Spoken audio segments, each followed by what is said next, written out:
అంబటి రాంబాబు నీచంగా నికృష్టంగా సంస్కారహీనంగా ప్రవర్తిస్తాడనేటువంటి మాట ప్రజలందరికీ తెలుసు కానీ మరింత బరితెగించి బజారు భాషతోటి రాజకీయాల్లో ఎవరూ మాట్లాడే విధంగా మాట్లాడడం అనేది మొత్తం కూటమి నాయకులు మేము అందరూ మాత్రమే కాకుండా రాష్ట్ర ప్రజలందరూ కూడా చీ అంటున్నటువంటి సందర్భాన్ని ఈ సందర్భంగా తెలియజేస్తా ఉన్నాను. అంతేకాదు రాజకీయ నాయకుడిగా మాత్రమే కాకుండా అసలు ప్రజా జీవితంలో ఉండడానికే అంబటి రాంబాబు అనుగుడు కాదనేటువంటి మాటను కూడా ఈ సందర్భంగా తెలియజేస్తున్నాను. కొంతమంది దీనికి ఏదో కులం రంగు పులవాలనేటువంటి ఆలోచన చేస్తా ఉన్నారు. వారందరికీ కూడా తెలియజేస్తా ఉన్నాను, మన ఇంట్లో తల్లి తండ్రి, మన ఇంట్లో చెల్లి, వీళ్ళందరినీ ఎవరైనా దూషిస్తే మనం ఎంతవరకు దాన్ని సహించగలుగుతాం.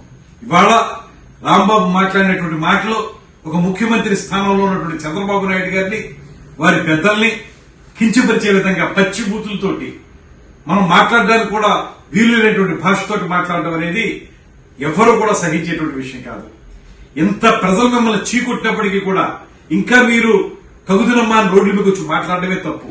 చేసిన తప్పులన్నీ కప్పిపుచ్చుకోవడానికి రకరకాల వేషాలు వేస్తున్నటువంటి మిమ్మల్ని ప్రజలు ఇప్పటికెప్పుడో చేత్కరించారు.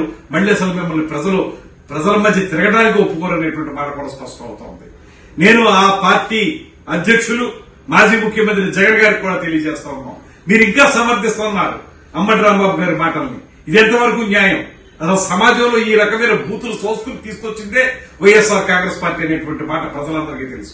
అటువంటి సందర్భంలో ఇంకా ఇప్పుడు దీన్ని సమర్థించడం ద్వారా, పత్రికా ప్రకటన ఇవ్వడం ద్వారా మీరు మరింత దిగజారనేటువంటి మాటని ఈ సందర్భంగా తెలియజేస్తూ, ఇలా చేయటం వల్ల ప్రజలు మిమ్మల్ని చేదరించడం మాత్రమే కాదు, రేపొద్దు నుంచి ప్రజల మధ్య తిరగడం కూడా చేస్తారనేటువంటి మాటను కూడా తెలియజేస్తూ, ఎప్పటికైనా మానుకోకపోతే తగిన బుద్ధి ప్రజలే తెలియజేస్తారనేటువంటి మాటని హెచ్చరిస్తున్నాను.